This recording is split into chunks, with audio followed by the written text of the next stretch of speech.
Jill Gibbons here. I'm the creator and moderator of the WOW series, and it is my honor to be here with my friend and inspiration, Diamond Hawkins. She's the founder of Pothos Beauty, and she's going to be speaking at our upcoming event here this coming Saturday, February 6th. And we're going to be talking all things inclusivity in the world of beauty. So I asked Diamond to come do our interview with us today to learn more about her personal story, her challenges in her career. We got connected through the entrepreneurial world here in New York City, and she's been such a pleasure to talk with, to network with. She's a mentor, and she's not only mentored me, but other women in our community. So I'm super happy to have her here. And Diamond, I'll let you take it away and introduce yourself. Hi, thank you, Abby, for having me here today. It's an honor to always chat with you. You're so incredible. So to introduce myself, I'm a Connecticut native. I've traveled the world. My background, I was a celebrity makeup artist. I worked as a product manager in technology, mainly fintech. So some people are like, how did you tie beauty and technology together, or financial technology? And interesting enough, I found a way to marry them. I've been building Pothos Beauty I would say about 10 months now. But I just always had a love for building inclusive spaces for beauty. And I finally had the opportunity to build a space. I'm like, you know what? I always complained about how can I have spaces for all of my diverse friends to do something together, to buy things together. I hated walking into stores for my clients, but in myself, not being able to get what I need, I had to like go all over New York City to get what I need instead of being able to go to one place that supports others. And then it dawned on me, I have the tools that I need to build that technology. So yeah, just a little bit of my background. I've done all kinds of things. I've worked in tech, I've worked in marketing, I've been to 25 countries. I'm a plant lover. I love people, but most importantly, I just really love to live. And yeah, and that's like how we got aligned, by making friends and networking. So Yeah. I'm super excited to be here today. I love that. And I love what at the end of the day, you've had already a successful career. You've started multiple businesses, and you can tell in that journey that you've taken so many different career paths, right? Yeah. But at the end of the day, and I love meeting other women and any professional who thinks that way. You're like, at the end of the day, it's like my life and living is most important. Yes. Which is also for me what like drove me to become an entrepreneur, right? So that way I could have that freedom to live a life that I wanted, to do what I wanted in my career, but then also live and have a personal life and travel and meet new people and, see the world. I think going back to that point of building a business or a life for yourself, I genuinely believe that you have a business, you don't build your life around your business, you build your business around your life. Ooh, yes. And I knew for myself, in order for me to have the extravagant life that I deserve, that I needed to build something in order to give it to me. So still figuring out the kinks on what that looks like, but I genuinely enjoy being an entrepreneur. I don't fit anywhere else. So I had to do it. I love it. It's so true. I know. And you saw a problem and you needed something for yourself, and we're like, oh, I can't really find it. Why don't I build it with Pothos? And also what we really connected on, which I love, is that inclusive community piece. And there are so many different communities out there. We have communities for women of color. We have communities for women who identify in this professional background, in this personal background, in this cultural background. But what are we doing to bring all of these people together? Because like you said, we were talking about this a couple of weeks ago on the phone, we were like, all of these communities are great and they're needed and we have to have them. But we also need to take that next step and bring everyone together at the table, because when we're all hearing each other and we're all part of the same, sitting at the same table, I like to say, then that's when we actually start to learn from each other. That's when we start to have inclusive spaces and kind of break down those initial barriers that we have for what's separating us. Yeah, I generally believe, I think a lot of times, like you said, going back to that point of like, we build these silos, right? We build these different spaces so that people have somewhere of belonging. And I think that is so beautiful. But at the same time, I think it's so imperative that of these individual spaces, how do we come together as one human, as one collective? Yeah. I think about when I built Pothos Beauty, you always have like an avatar when you build a business, like who's going to be your target that you would build this for. And I generally think of that racially ambiguous person. I think of my dad, who didn't fit in any category. So how do you can't create silos for someone who doesn't fit in any category. You have to create something where they all feel like they belong. Mhm. And I genuinely believe that's the center of what beauty is. Mhm. And that's where healing starts, when you're able to see yourself. Absolutely. So yeah, it I genuinely enjoy building this company. It's just exciting. It's to It's see so all the different exciting. humans and Yeah. provide things that people need and hear the feedback. Like some of the things that I hear sometimes are like, oh my God, I can see myself in your business. And Mm. that was like the biggest thing because I know what it feels like to walk into somewhere and feel like this is not for me. I'm finding my lane, Right. but this is not for me. Right. That has to be like the greatest compliment someone when someone says they can see themselves in your business. I mean, that's why I started the WoW series too, because as a young woman, I was like, I don't I don't really see myself as for the mentors that I have in my current career right now. I don't know any other female entrepreneurs.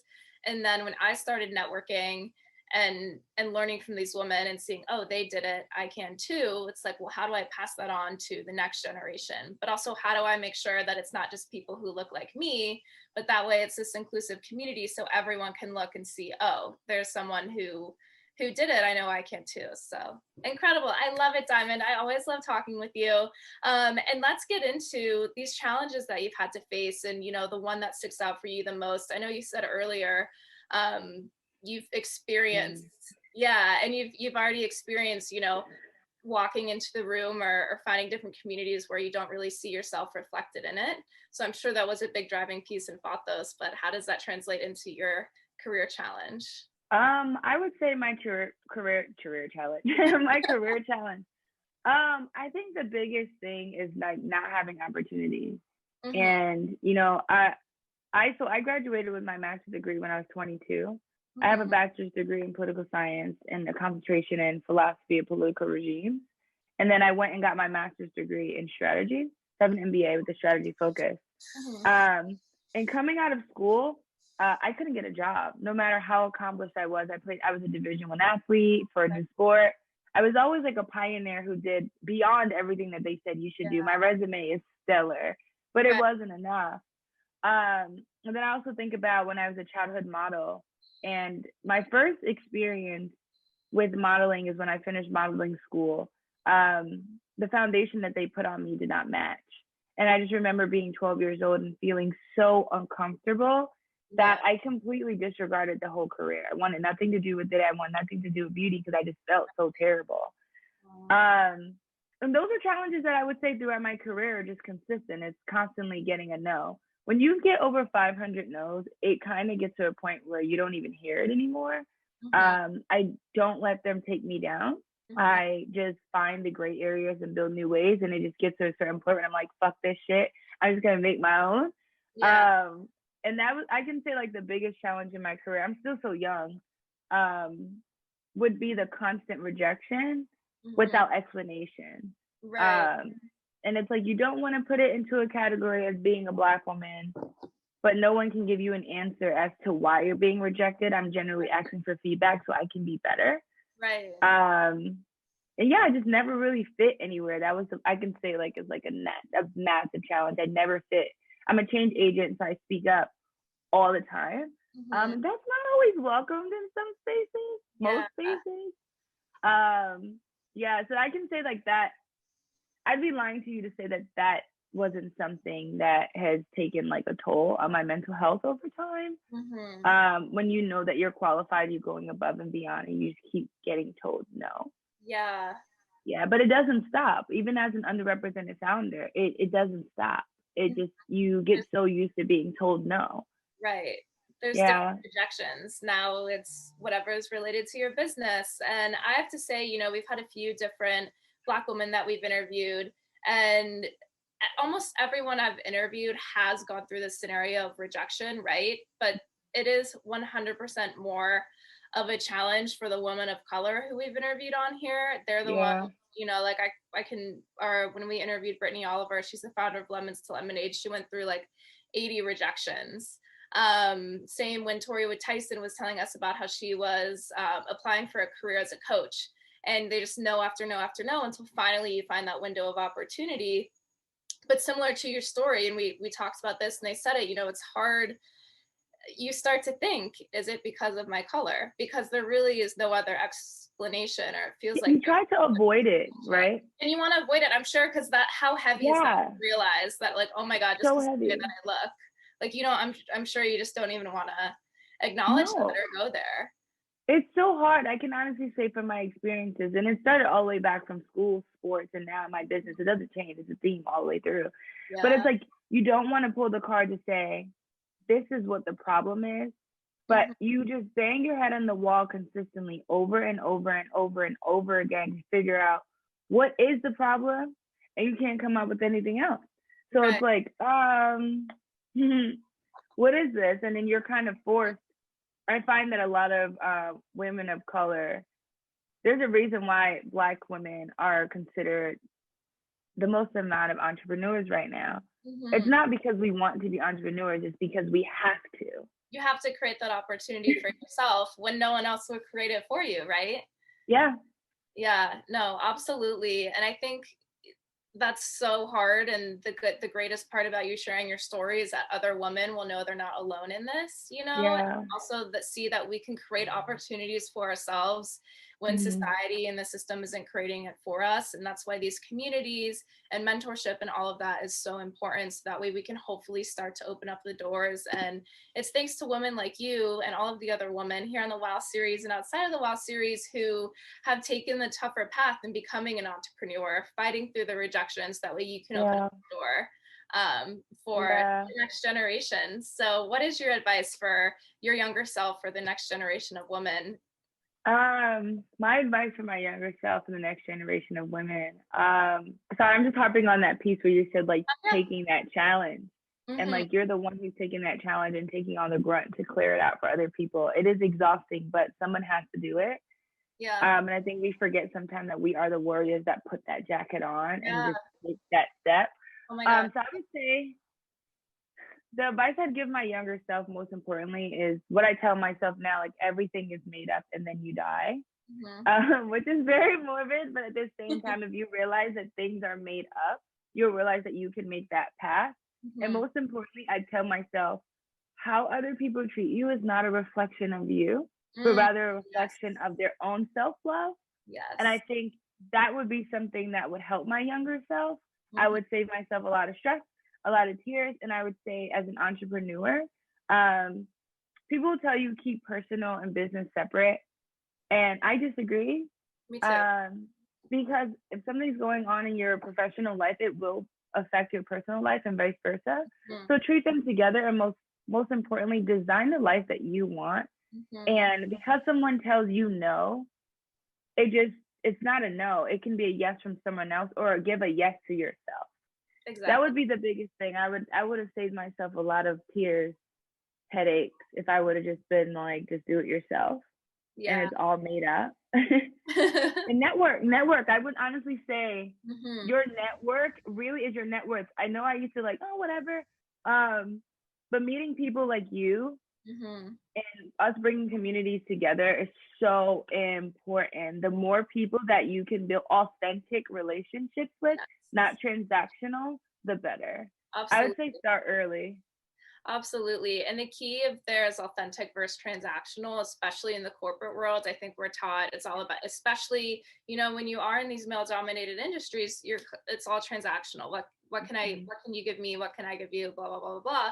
But the best networking and relationships I found in starting my business are the authentic ones. They're the ones who are going to sponsor you, who are going to help you, who are going to connect you. And even, I mean, we've been connected for just a few months now, but we already have so much like synergies, and Yeah.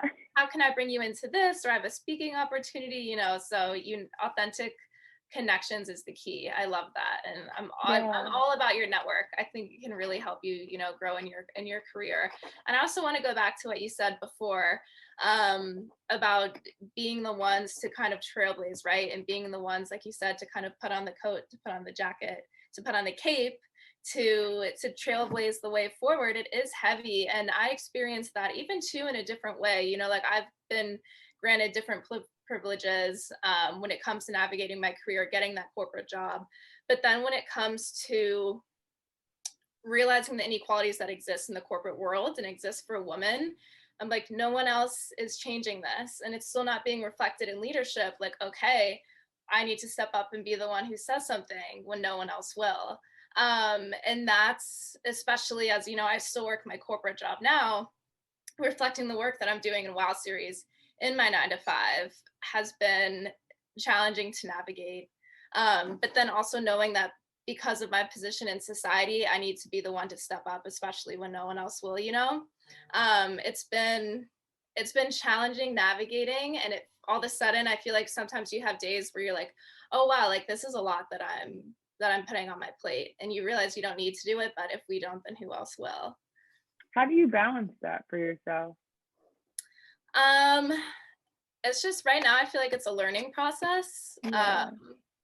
But I mean, whatever I can bring in from the WoW series to a corporate company, I think it's the most like natural and authentic way to drive change. The toughest part is finding corporations that like believe that this is actually important work and not just like marketing. Like, oh yeah, let me plug into this because like we care about diversity. So I don't know how I balance it. I'll report back to You you. just do. I feel like I'm just figuring it out. Like I'm honestly just still seeing like, you know, how do I get that actual change to be reflected in like leadership of X company or like the clients that they're It's working with. hard. It's Yeah. hard. That was literally all the jobs that I've had in the past. That was like literally my life. It's like always like kicking and screaming and pulling down leadership just Right. to make sure the faces of the people who are building their company are being represented. Exactly. Uh, but it's fun. Someone has to be the change agent at the same time. Yeah. And I'm a very like, maybe it's a Scorpio in me, but I do it in like a very kind of like, I know, like tactical way. It's like I'm I'm always like, what's the word? Someone describes me, and I think this is like the best way to put it. They're like, Abby, you're feminist, but I'm not screaming it. And that's how I do when I go to tackle these conversations, is like, I kind of am slow in my approach. Like, I just Mhm. study who I'm going to talk to first in leadership, decide who will listen to me the most, like, figure out who I think is most, who actually cares about this and gets what I'm trying to say. It's like there's a strategy. So I like, as many times as I want to be like, this is wrong. How are you doing this? Like right away, I'm like, okay, make note of this. Like, who are we going to talk to next? And kind of like plan the strategy there. But yes, it's we'll make it happen. And that's why we're doing WoW series and Pothos Beauty. And, you know, we'll just continue to drive change through community. And for me, I think connection and conversation is absolutely the first step in healing and actually starting to drive change. And Yeah. especially with the next generation of businesses and leaders, I'm hopeful that these conversations continue. They will. I think like us as pioneers, I know for myself, like it is so important for me to continuously build, and I will speak up. And it is my life's work to make sure that these spaces change. Mm-hmm. And if you do not want to hear me kicking and screaming, I don't know what to tell you. We're earmuffs because I'm going to continue. I want to live in the world where people can see themselves and feel good about themselves. I do not want to live in the world where we're consistently looking in the mirror and ripping ourselves apart rather than encouraging ourselves and our brothers and sisters. I am done. Right, There's no more. right. I can't. I wish someone. No, it needs to be done. Exactly. If I just decided that rather than saying I wish someone would do something about it, it's like, okay, no, let me plan how I can actually step up and do something. And I think so many other everyone out there is starting to hopefully ask themselves the same question. And whatever avenue that is for each person, it's different as long as you're being a change agent. So Diamond, Yeah. it's a pleasure talking with you. Thank you If for you're having not, me. yes, if you're not fired up about this conversation, ready to become an activist or entrepreneur, or just excel in your business, then I don't know, because I certainly am. So if you're starting your own company in the beauty industry, she also has plenty other projects going on. Definitely reach out to her. Oh. Follow Pothos Beauty. And Dominic, thank you so much for joining us today.